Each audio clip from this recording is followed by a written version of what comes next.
We're at the Ploughing Championship for the next 3 days, the Central Statistics Office. We're in Block 3, Row 21, Stand 374. What we're doing is we're giving out information about the different projects that we have with students. So we have 2 competitions, the Apps for Gaps competition and the John Hooper Medal for Statistics.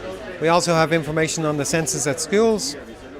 And then for farmers, we have farming information based on the Census of Agriculture 2010, and we have the last census data from Census 2011. So we have screens here that if you're looking for any information, we can give you that information. And then we also have information about Census 2011.